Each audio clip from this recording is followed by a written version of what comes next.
जय गुरुदेव। प्रेमी भाई बहनों, आप के मन में शायद कभी ये ना आया हो कि परम पूज्य स्वामी जी महाराज के पास रहने वाले कैसे रहते थे। यानी कहने का मतलब हमारा है जो यानी कि साथ में रहते थे, सुरक्षा वाले या जो भी जो जिम्मेदार थे।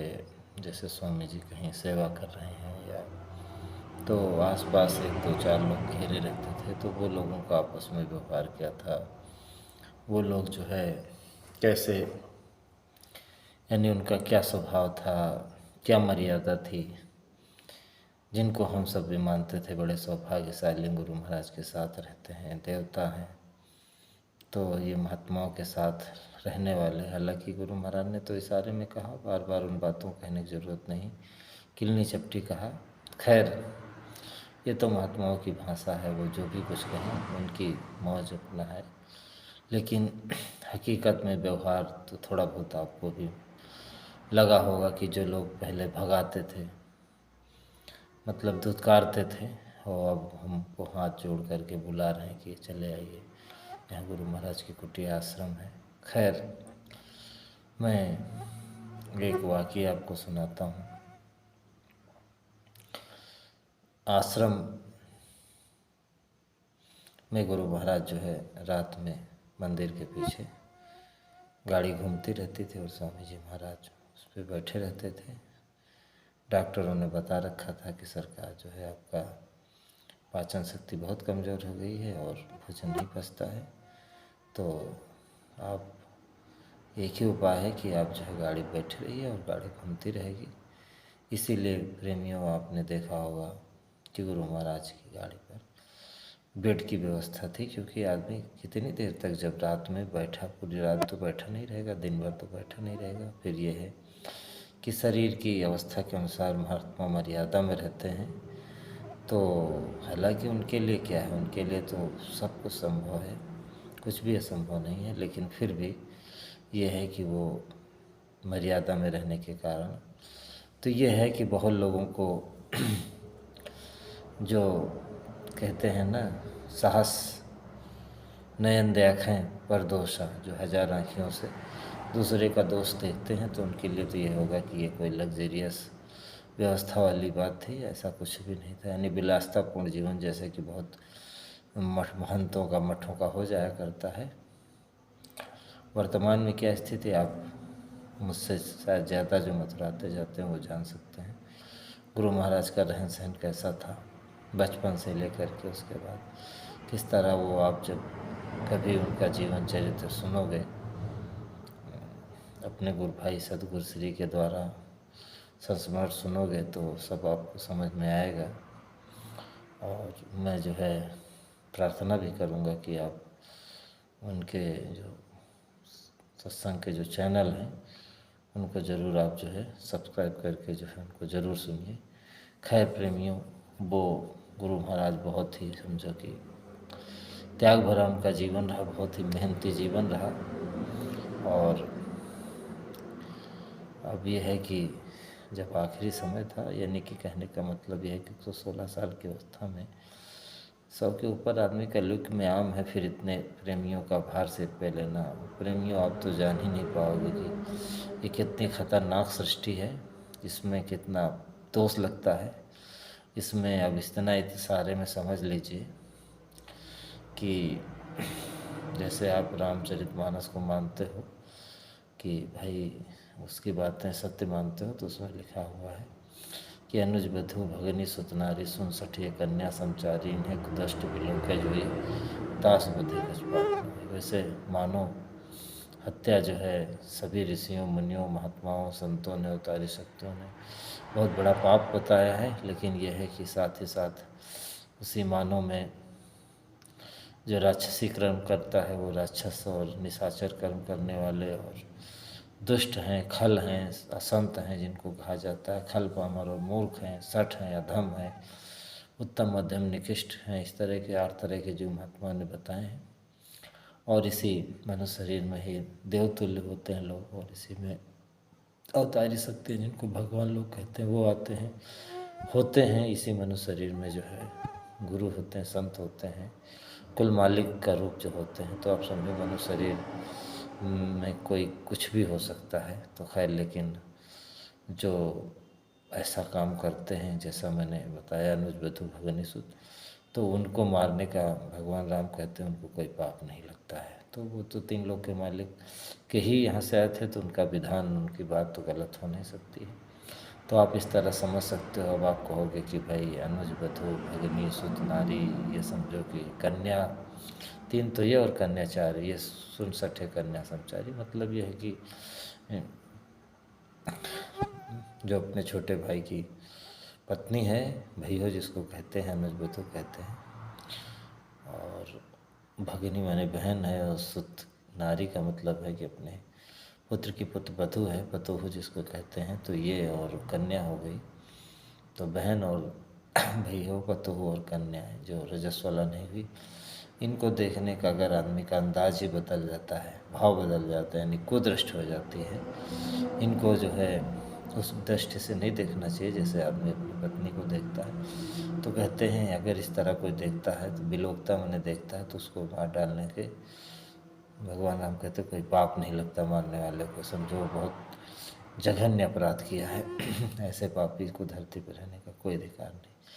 तो प्रेमियों, आप समझो कि अब ये जो रिश्ता बताया गया है, रिश्ता सिर्फ अपने यानी सगे तक ही नहीं सीमित है। अब जहाँ तक हम आप शादी नहीं करते, वैसे ब्राह्मण तो सतयुग में सप्तऋषियों के से कहते हैं, और उसके बाद फिर क्षत्रिय थोड़ा उसके बाद से लेते, वैसे और कम लेते, शूद्र और कम लेते हैं। और जो भी इस्लाम धर्म आया इसमें तो बहुत ही, अब उसकी बुराई नहीं है कि इसकी आप पढ़ोगे मोहम्मद साहब जो पैगंबर साहब थे, हुजूर साहब, उन्होंने जो है बहुत फटकारा इन लोगों को। और तमाम महात्मा लूत आए और उन्होंने समझो पैगंबर लूत आए, उन्होंने भी फटकारा। तमाम ये बताते हैं आपके इस्लाम में कि 24,000 पैगंबर माने संदेश सुनाने वाले इस मालिक का है, जिससे राम थे, आपके कृष्ण थे। तो उन्हीं के नाम तो नहीं गिना पाएंगे, पर ये समझो उस मालिक के यहाँ से है और उन्होंने अपना अपना संदेश दिया। 2, 4, 10, 20 का उल्लेख कुरान मजीद और कुरान शरीफ में मिलता है। कुरान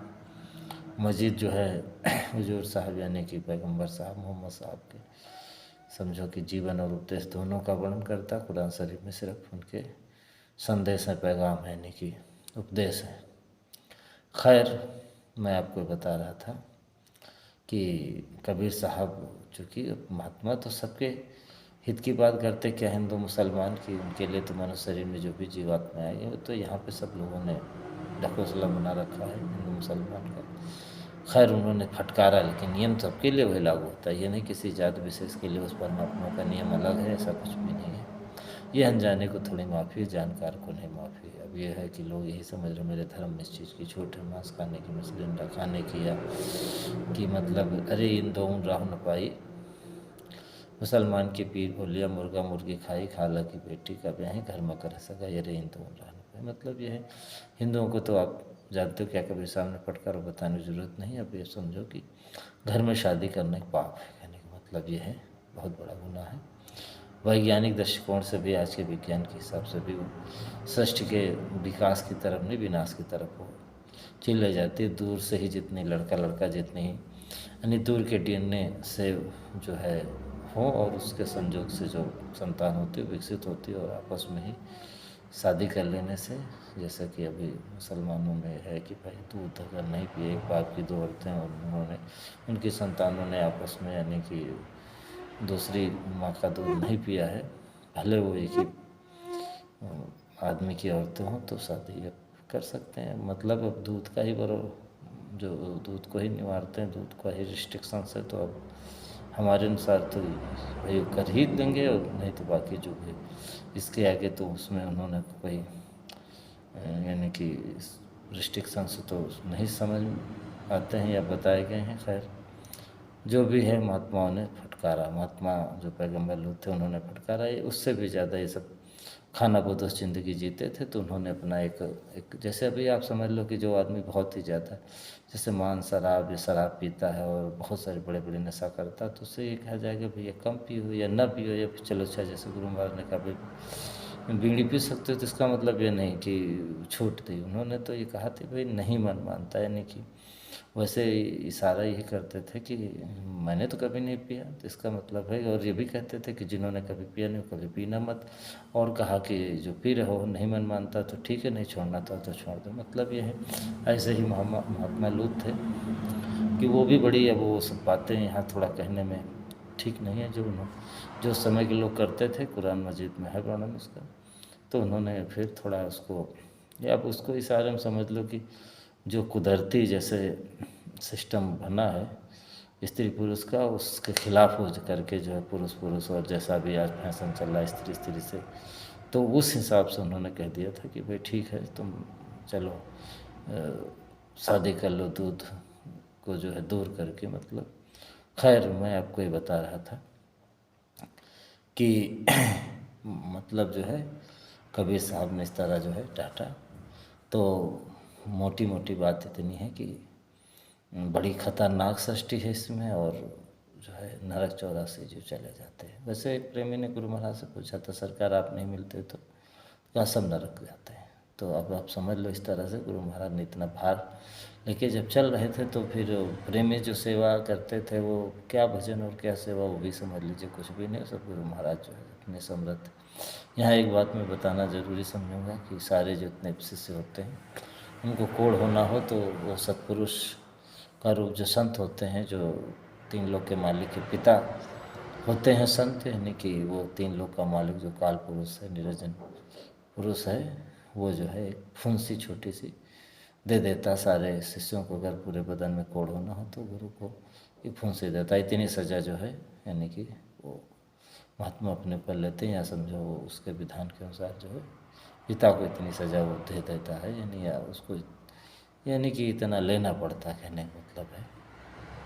तो गुरु महाराज जो है बहुत हमारा आपका भार लिए हुए थे, और समझ लीजिए कि वो कभी फिर चर्चा होगी कि कैसे कैसे वो भार ले करके किस तरह जो है काटते थे। और आज तो मैं इस बात को बताना चाह रहा हूँ आपको कि पास वाले कैसे थे। तो ऐसे ही ठंडी का सीज़न था। कभी कभी ठंडी में आपने देखा होगा कि ये आपके अक्टूबर में या नवंबर में थोड़ी बहुत बारिश हो जाती है, हो ही जाती कभी न कभी ठंडी में, कभी दिसंबर में भी हो जाती, जनवरी में फरवरी में, ठंडी में कभी भी थोड़ी बहुत हल्की फुल्की बारिश हो जाती है। खैर ऐसे ही एक दिन की बात है, हल्की हल्की बारिश हो रही थी। इतनी बारिश नहीं थी कि कोई भीग जाता, लेकिन अब दिन में बारिश हुई थी तो कुछ न कुछ तो पानी जो है हल्का सा जो जिसको कहते हैं ठहर गया था उस मैदान में। और जो है चलने पे, कहने मतलब नंगे पैर चलने पे पानी, ये पंजे डूब जाने वाली इतनी स्थिति में पानी। वहाँ थोड़ी थोड़ी घास भी उगाई थी उस समय, थोड़ी थोड़ी बारिश हल्का फुल्का रोज़ हो रही थी। और स्वामी जी तो वहाँ पे जाते ही थे, जैसे मैंने बताया पाचन से कमज़ोर होने के कारण गाड़ी घूमती थी तो बैठते थे, उस पर बैठे रहते थे। ऐसे ही जो है तो अपने आश्रम के मैनेजर नहीं आप जानते होंगे, हरदोई के राजा थे, छोटे मोटे राजा थे, उन्हीं के एक लड़के थे, टुंडन उनका नाम था कहने का, और नाम तो उनका कुछ और था, लेकिन ये टुंडन के नाम से मशहूर थे। और पेट्रोल पंप जो खुला सरिता पेट्रोल पंप, जब लोगों को यानी कि जो वहाँ जाते थे भंडारे में, गुरु पूर्णिमा या होली में, संख्या बहुत होती थी। करोड़ी मेला हो गया था तो यानी लाखों बसें जाती थी। जाहिर सी बात है करोड़ जब लोग जाएंगे तो बसें भी लाखों हो जाएंगी। अब लाख बसें हो जाएँ तो किसी शहर का कोई पेट्रोल पंप और एक ही दिन सबको वापस होना हो तो कहाँ मिलेगा पेट्रोल। ये तो है नहीं कि बस वाला जो है जिस दिन ले जाएगा उसके समझो एक दिन वो बहुत दूर पेट्रोल पंप भराने जाएगा, फिर ये भी संभव नहीं था क्योंकि आना जाना। और उस समय जो है कुछ लोग तो 4 पहिया 2 पहिया ट्रैक्टर जुगाड़ और बस और समझो DCM और ट्रक और इस तरह जो है तमाम वाहनों से आते जाते थे, तो पेट्रोल की दिक्कत होती थी, डीजल की। तो गुरु महाराज ने उसके लिए अपना एक पेट्रोल पंप, अच्छा बड़ा पेट्रोल पंप खुलवाया। उसकी चर्चा किसी दिन बाद में करेंगे। फिर अब आप समझो कि उस पेट्रोल पंप के मैनेजर जो है जो आश्रम के मैनेजर थे वही पेट्रोल पंप के मैनेजर जिम्मेदार टुंडन भाई बनाए गए। तो देखते थे, आश्रम भी देखते थे, मैनेजर ही थे जब आश्रम के। ख़ास तौर से जब भी उनको मौका मिलता है, गुरु महाराज की मौज होती तो वो आ जाते थे मैदान में और गुरु महाराज की गाड़ी के आगे ड्राइवर के बगल में बैठ जाते थे। स्वामी जी महाराज पीछे बैठे रहते तो ड्राइवर के सामने का आईना होता ही होता जिसमें पीछे से दिखता रहता, तो उस उसी शीशे में देख करके गुरु महाराज से बात करते रहते थे। गुरु महाराज पूछते रहते थे, वो बात करते रहते थे। हालांकि मैं आपको बता दूं, गुरु महाराज से इतना मैंने किसी को बात करते नहीं देखा ना, गुरु महाराज भी किसी से इतना हमने जो है बात करते गुरु महाराज को देखा ना, किसी व्यक्ति को उनसे देखा। बहुत मैंने पूछा भी, हमसे थोड़ा वो लाइब्रेरी होने नाते, जो उनके चाचा के लड़के की यानी चचेरे छोटे भाई की ससुराल हमारे जिलाध्यक्ष की लड़की शादी हुई थी, तो उस हिसाब से वो मुझे एक रिश्ते से, हंसी मजाक के रिश्ते से साले के रूप में जो ट्रीट करते थे। तो उनसे हमारा, चूँकि अब मैदान में रहते थे तो आते थे। और फिर मैं उनकी बात फिर बताऊँगा कभी। खैर, आज तो मुख्य बात यह है कि वो अपनी माँ संगत में, पहले उनकी माता जी आई, पिताजी वो आए बाद में। फिर जाहिर सी बात है कि फिर जब ये भी आए, यानी कि पैदा हुए तो आए, तो अब ये बचपन से माँ ने चूँकि गुरु को समझाया, गुरु क्या होता है, मालिक की तरह उन्होंने बचपन से गुरु महाराज को देखा, माना और उस माँ को सबसे ज़्यादा माना। वैसे भी माता को कहा भी जाता है कि भाई प्रथम गुरु, माता और पिता शब्द दोनों देखो कनेक्ट होते हैं संयोजक निशान से, तो एक ही माने जाते हैं। वैसे वो इशारा परमात्मा के लिए है। खैर, फिर भी माँ है फिर पिता है, तो दोनों में माँ पहले है, पहले गुरु। तो माँ को अब सब आप भी मानते हो, तो फिर ये है कि भाई उस तरह से वो, और फिर ऐसी माँ जो कि कहने का मतलब है कि अब ये ना हो कि कलयुग है, कलयुग में तो फिर माता पिता पाल के बुलावे, उधर बड़े से धर्म सिखाओ। माता पिता स्वार्थ रत वो, तुम भी न सिख दे न को, ये भी रामचरितमानस में आपके लिखा है, कलयुग में कैसे माता पिता होते हैं। खैर, अब उनकी माँ तो माँ ही थी, गुरु के शरण में वो आए माँ की वजह से, तो जाहिर सी बात है माँ से, माँ की गाली तो वैसे दुनिया में किसी को नहीं बर्दाश्त होगी। फिर जो सतगुरु के शरण में लेके आए, फिर एक छतरी और फिर एक समझो रियासत के एक, अब वो बात अलग है कि आज राजाओं जमाना नहीं। हालांकि गुरु महाराज कहते थे राजतंत्र में इतनी हत्या नहीं जितनी लोकतंत्र में हुई। लोकतंत्र को महात्मा बहुत बुरा मानते, बहुमती मत बालमत बीज नरेश को राज, पशु संपदा कौन कहे प्राण बचे बड़े पाप। तो वो समझो एक राजकुमार ही कहना चाहिए उस हिसाब से। तो अब भाई छत्री है, राजकुमार है, फिर माँ की वजह से संगत में आया है, और माँ को कोई अगर गाली दे दे, एक छोटा दाना, तो फिर तो क्रोध आना स्वाभाविक है। फिर संपन्न है, सब कुछ है, पूरा पूरे आश्रम का जिम्मेदार, वो भी गुरु महाराज के सामने। वो भी फिर एक दो कौड़ी का आदमी जो है गाली दे दे, तो जाहिर सी बात है गुस्सा आना लाजमी है। कोई भी अब उस गति का कलयुग में उस कोई संत गति हो सकता है, साधक हो तो बात अलग है। तो खैर, और तो हुआ ये कि स्वामी जी महाराज, थोड़ा थोड़ा मैंने कहा बारिश हो रही थी, और टुंडन भाई वही ड्राइवर के बगल में बैठे थे, गुरु महाराज बात कर रहे थे। और फिर बात करते करते करते करते बहुत देर तक, मेरा ख्याल 11-12 बजे तक बात गुरु महाराज पूछते रहे। वैसे तो रोज़ नहीं आते थे, कभी कभी आते थे, हफ्ते में 1-2 दिन ज़रूर आ जाते थे। तो और लगभग फिर वो जब तक गुरु महाराज पूछते थे उसके बाद फिर मेरा ख्याल है 2 बजे के पहले चले जाते थे अपना कुछ आराम करने के लिए। चूँकि जानते हो 24 घंटा पेट्रोल पंप चलता है, तो 24 घंटा समझो बड़ी जिम्मेदारी थी, और बहुत सारी जो उसमें समझो कि उसमें करीब 8 जोड़े जो कंप्यूटर लगे हुए थे, यानी कि 8 मशीनें लगी थी, यानी कि एक जगह से 2 चीज़ें निकलती हैं, डीजल पेट्रोल, इस तरह से कह सकते हो कि 16 पाइपें लगी थी। 250-300 आदमी से ज़्यादा जो है तीनों शिफ्ट में काम करता था। 2 आदमी वो हो गए, 2 कैश वाले हो गए, तो 16-17 आदमी हो गए। फिर उधर सब और व्यवस्था वाले 20-25 आदमी, समझो इस तरह से जो है 3 शिफ्टों में 75 आदमी तो ऐसे हो गए। तो उसमें करीब जो है कोई आ रहा कोई जा रहा, तो सब मिला के 250-300, क्योंकि हम लोग भोजन की वो उनको देते थे, सुबह नाश्ता में कितनी रोटी जानी है, फिर इस तरह, चूँकि उन लोगों को बेचारों को टाइम नहीं मिलता था। तो अब ये समझो हाईएस्ट सेलिंग जो है उसको प्राइज़ लगातार मिलता रहा, यानी कि उसको कहिए मंडल स्तर पे कमिश्नरी का, यानी कि 4 5 6 ज़िले जो होते हैं वो आपका था। ये आगरा मंडल था शायद वो, तो उसी में मथुरा भी था, अलीगढ़ भी था।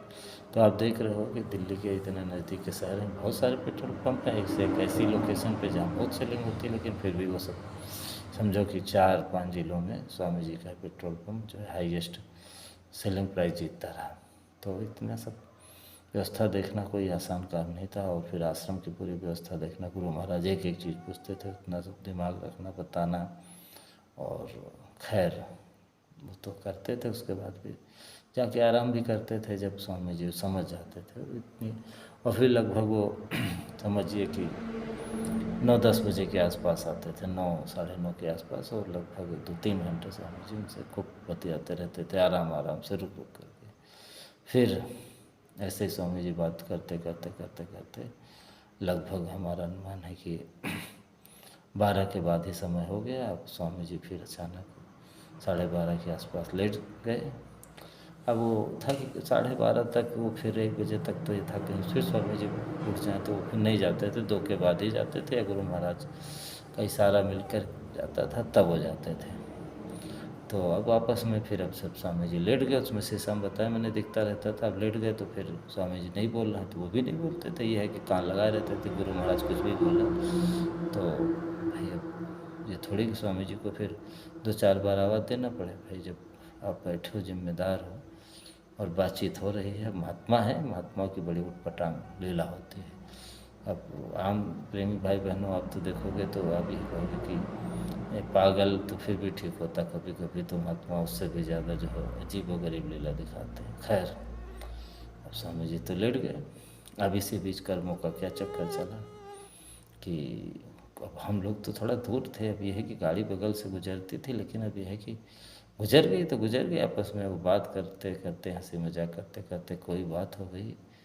तो गाज़ियाबाद दिल्ली की तरफ एक जो है आदत है गाली दे करके बात करने की, भी बहन की। अब क्या बात हुई क्या नहीं, फिलहाल वो जो है बहुत ही घटिया टाइप का आदमी था जो ड्राइवर था, उसको यही मठाधीश लेके आया था।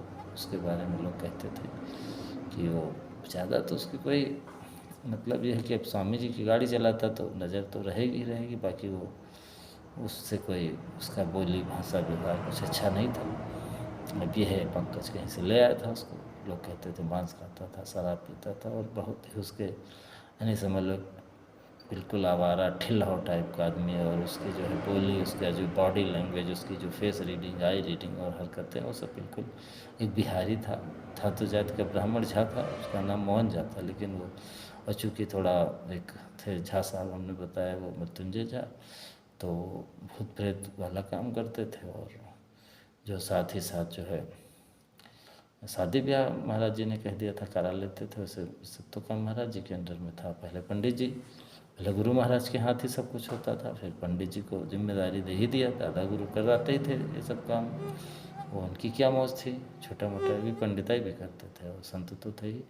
उसके बाद है सुदर्शन शर्मा जो बड़े लड़के थे दादा गुरु के, वो भाई दादा गुरु 48 में गए तो जाहिर सी बात है घर में पिताजी हैं तो कोई ना कोई तो पंडिताई पैसे थोड़ी है। तो वो फिर 52 के बाद स्वामी जी, हालांकि उन्होंने कह दिया था कि तुम इनके साथ लगना, तो गुरु महाराज के साथ कहा था लगने के लिए, नहीं तो तुम भूखे मर जाओगे।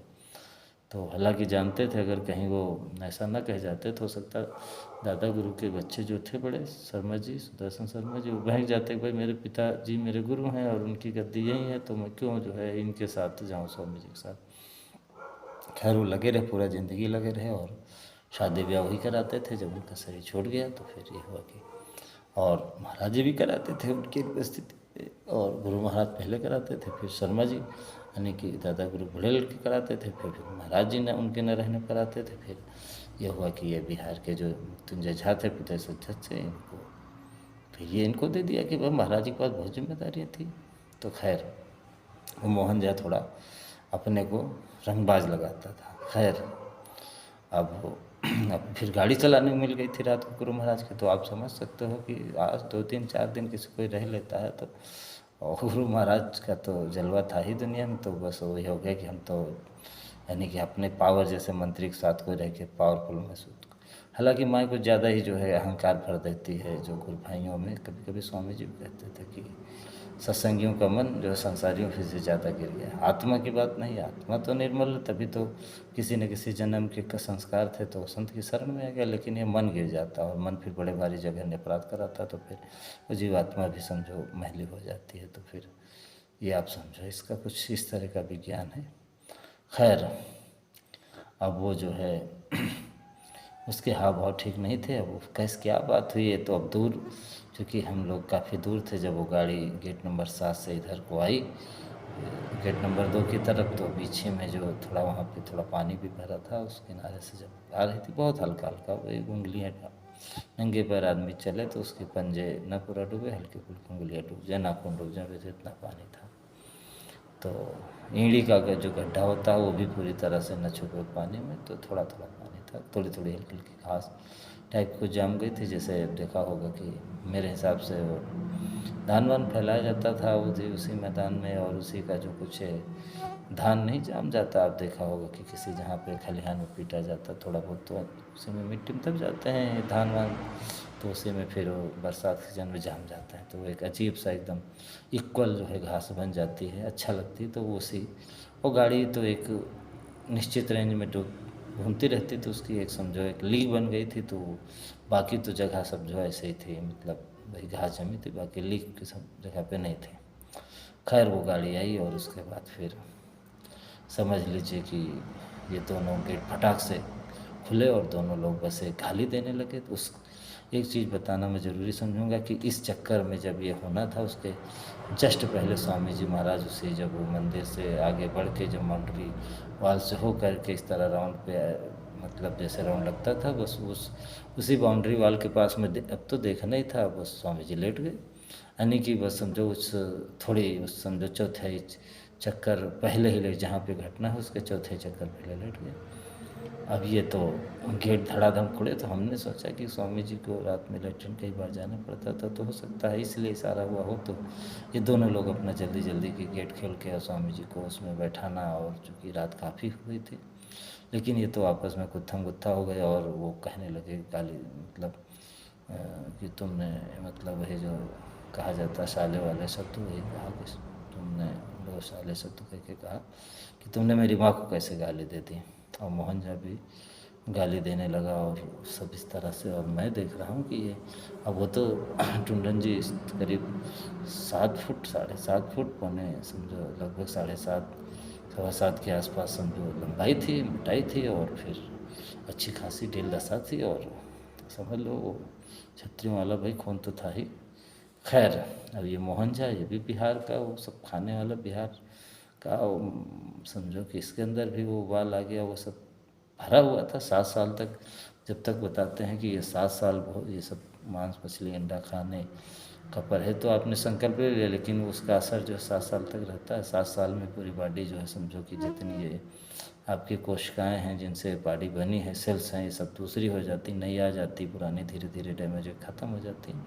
ऐसे देखा होगा अपने पेड़ का जो छिकला निकलता रहता, नया बनता रहता, यानी पूरी तरह से जब नई बन जाती हैं, यानी कि शाकाहारी भोजन से, तब उसका असर थोड़ा यानी जाता है। तो इस तरह आप कह सकते हो कि उसके असर से, और वो मांसाहारी शराबी तो था ही, और फिर उसके भी उग्रता आ गई, और फिर इस तरह। लेकिन वो तो 5.25 5.5 फुट का, और एक सामने 7.5 सवा 7 का आदमी, तो फिर ये हुआ कि ये भी मार करने लगा, वो भी मार करने लगा। और एक चीज़ बता दूं कि सब लोग सो गए थे किनारे के चारों लोग। अब देखा कि इस समय इतनी तेज बात हो रही है, दूर दूर थे, तो देखा कोई बोल नहीं रहा, तो फिर अंततोगत्ता फिर हमने देखा है, तो फिर खूना खच्चा शुरू हो गया, क्योंकि वो मुंह पे मारता है भी, अब ये मुंह पे मारते वो तो मुँह तक पहुंच ही नहीं पाता। तो ये मोहन झा के मुँह से ऐसे खून निकलने लगा जैसे पान खा के कोई आदमी थूकता है।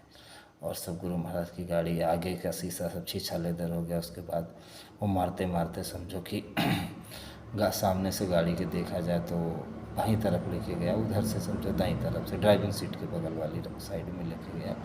और वहाँ पे फिर दोनों लोग आपस में करते रहे। तो हमने सोचा कि ये उनका स्वभाव हम जानते थे और ये भी जानते थे कि माँ की वजह संगत में आए हैं, तो अब ये माँ की गाली इनके बस एक ही बात करे, तूने माँ को कैसे गाली दे दी, मैं तेरी जान ले लूँगा और मैं आश्रम में रहूँ ना रहूँ कुछ भी हो जाए, लेकिन मैं तो उसको माफ़ नहीं करूँगा। और वो भी उल्टा सीधा गाली वो बहुत दे रहा था।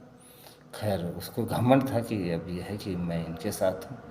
और खैर अभी सभा की सरकार तो नहीं बनी थी, लेकिन अब ये है कि वो सब राजनीतिक टाइप के आदमी थे, तो थोड़ा घमंड होता ही जो राजनीतिक चमचे होते हैं। खैर और फिर आप जानते ही यादवों का थोड़ा बोलबाला था, दद्दू थे और तमाम सारे लोग थे, मैं बता रहा हूँ। तो ये सब उसी गुट में अपने को थोड़ा जो है रंगबाज लगाने लगा था। लेकिन अब टुंडन की बात अलग थी, भले कम ही छतरी उतरी तो नहीं थे, वही थे, लेकिन अब यह है कि उनका एक अलग ही मतलब कैडर था कहना चाहिए। तो अब मैं चूँकि बायोलॉजी पढ़ा हूँ, तो मुझे थोड़ा इस बात का कुछ जानकारी है। ऐसा कुछ पढ़ा है कि हाथ से आदमी मारने पर क्रोध बढ़ जाता है, का ब्लड सर्कुलेशन जो है, अब जैसे जहाँ से भी आप मारते हो वो जो शरीर से शरीर जब टकराता है तो उस जगह की समझो, खून तो सब जगह है, नलियाँ तो सब जगह, ब्लड वेसल से रक्त वाहिकाएँ तो चिपक जाती हैं। जब तो कहीं भी मारोगे तो वह चिपकेंगी तो फिर वो ब्लड सर्कुलेशन ठीक होगा, नहीं तो फिर ब्लड के साथ ऑक्सीजन भी जो है शरीर को यानी दिमाग को नहीं पहुंचती है, तो फिर उसके में समझो ऑक्सीजन कमी होती है, तो फिर गुस्सा आता है, कहने मतलब है। जैसे कि धुएं में गुस्सा आदमी को आता है, टेंशन होता है। बरगद के पीपल के पेड़ में ऑक्सीजन मिलती ज़्यादा है, तो वहाँ बैठ जाओ, कभी देखो शांति मिले। तो हमने सोचा कि अब ये है जहाँ, मैं फिर वहाँ से चला और मैंने आवाज़ दिया लोगों को, लेकिन लोग इतनी जल्दी जागे कहाँ, वो 12:30-1 का टाइम। फिर अंत में ये हुआ 1:45 समय लगभग समझो, नहीं 12:30 1 या 1 के ही आसपास का टाइम था। अंत में अब मैं गया तो अब मेरा डंडा ऐसे सामने खड़ा किया था। मैं सच तो बात यही कि मेरे अंदर भी इच्छा थी कि ये हाथ से न मारे, नहीं तो भी इसका मुंह आँख कहीं फूट जाएगा, तो ये बहुत ये हो जाएगा, इतिहास टाइप का बन जाएगा। कब आँख फूटी थी? गुरु महाराज के सामने लड़ते समय एक चेले की आँख फूटी। तो ये अब वो तो चर्चा आदमी करता ही, तो हमने डंडा ले लिया। अब डंडे से तो आदमी आँख में नहीं मारेगा ही, या मुँह पे तो नहीं मारेगा, तो टांग पे मारेगा तो सही, कोई दिक्कत नहीं। पीठ पे मारेगा, पेट पे भी नहीं मारता आदमी डंडे से। बहुत ज़्यादा अगर दुश्मनी तो सर पे मारेगा, नहीं तो इस तरह की दुश्मनी में तो बस यही है कि टांग पे मार देगा, जांघ पे मार देगा, पीछे मार देगा और समझो कि पीठ पे मार देगा बस। तो मैंने तो हित ही मैंने फिर वो जब लपके तो मैंने थोड़ा, हालांकि हल्का सा, एकदम नहीं कि हम देने ही वाले थे, अंदर में तो यही था कि इसकी बचत हो जाए, हाथ से मारने पे इसका नुकसान हो रहा है और रोज इनका बढ़ता जा रहा है।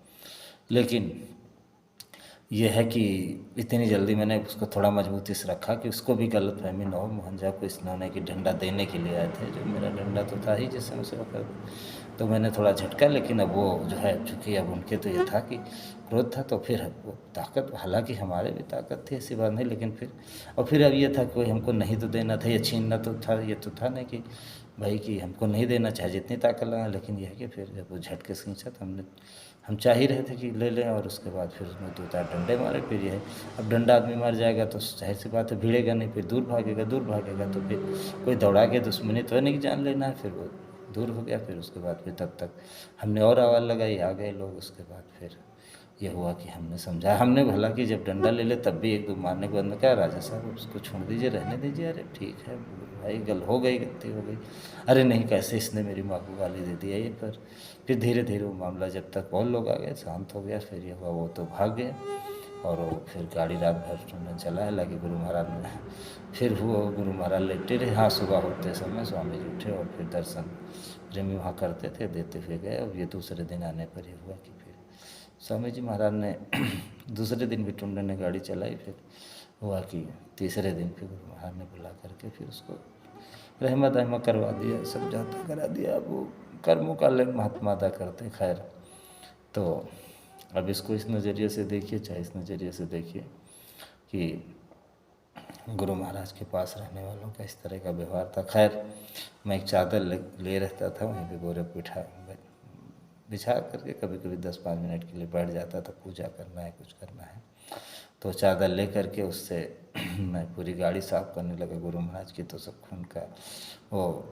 खींच करके, जैसे निशान अब है कि खींच जाता, कितना भी हो करो, यानी फैल रहा था। तो फिर मैंने वहीं पे अब जो बोतल में पानी था उससे फिर थोड़ा बहुत धोया, फिर जो है साफ़ किया, फिर भी नहीं साफ़ हुआ तो वहाँ पानी कहीं नहीं था उसके। तुरंत बहुत बुरी लग रही थी गाड़ी।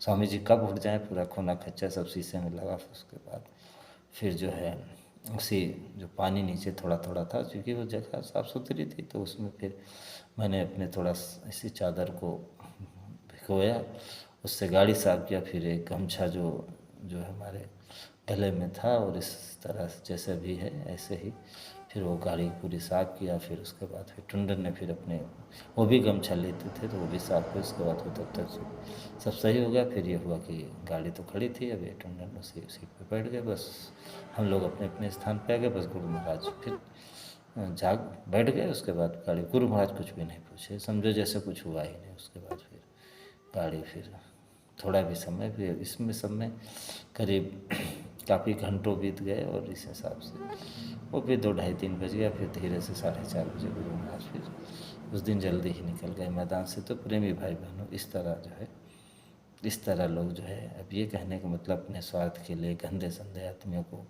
स्वामी जी महाराज की सेवा में लगा दिए। महात्मा है, किसी कहते हैं किसी जीव को ठुकराते तो है नहीं, तो आप प्रेमी समझो। लेकिन शिष्यों का क्या कर्तव्य था, तो इस पे, इन बातों पे, और उसको लाने वाला कोई नहीं था। ये मठाधीश था, ये रात में सोचता था कि ड्राइवरी करेगा और मैं फ्री रहूँगा, और दिन में जो है थोड़ा लाइमलाइट में रहने के लिए, वो भी कब, जब वहाँ कोई प्रोग्राम नहीं होता था, भीड़ भाड़ नहीं होती, क्योंकि भीड़ में तो इसके बस का नहीं था चलाना। वो तो एक साधक, जैसे भीड़ में आपने देखा होगा अपने वो जो बड़ी बड़ी मूछें वाले गोरे गोरे बबलू सिंह चलाते थे, बाकी ये तो ऐसे ही चलाता था। चलाता क्या था कि बस स्वामी जी कहीं ज़्यादा दिन में जाते नहीं, तो वही 6 बजे बस पहुँचा, वहीं पे खड़ा हो जाती थी गाड़ी, सेवा करते रहते थे लोग। बस उसके बाद फिर दोपहर में आ जाना, फिर तो 3 बजे निकल जाना, फिर शाम को आ जाना। और शाम के बाद थोड़ा बहुत इधर उधर स्वामी जी घूमते, ये लाइमलाइट में रहने के लिए। देखो कि हाँ भाई, जो दिन में देखो लोग जो कि हाँ ये ड्राइवर का है, बन गया और गाड़ी चला रहा है, और उसके बाद समझो रात में तो जो रात भर गाड़ी चलाना, वो तो फिर इसके बस की बात नहीं हो। तो फिर वही मोहन जी चलाता था, अब उसको वही माल काटता था तो इसलिए चलाता था। और व्यवहार आपने देख ही लिया। तो प्रेमियों, ऐसा था जो है गुरु महाराज के पास रहने वाले लोगों की सोच और व्यवहार। तो आप दिग्भ्रमित मत होइए, और बहुत बड़ा सेवादार मत मानिए। और सच्चाई बहुत, कहते हैं सच्चाई जैसे समुद्र की तली होती है, इतनी गहराई पे होती है। फिर ये घोर कलयुग का ज़माना है, तो सच्चाई ना आने पाए, काल भगवान यानी कि समझो कलयुग जाते समय जैसे दीपक बुझते समय अपने आप असर तेज करती है, ऐसे जाते समय कलयुग, महाराज जी ने भी कहा, बाबा मुकान जी महाराज ने कहा कि फिर वो अपने असर को तेज करता है। लेकिन फिर वो तेज होगा, फिर अब जाना है तो फिर ख़त्म होगा इधर। तो प्रेमियों, इन सब बातों विचार करिए, और इन्हीं शब्दों के साथ मैं आपसे विदा लेता हूँ। जय गुरुदेव।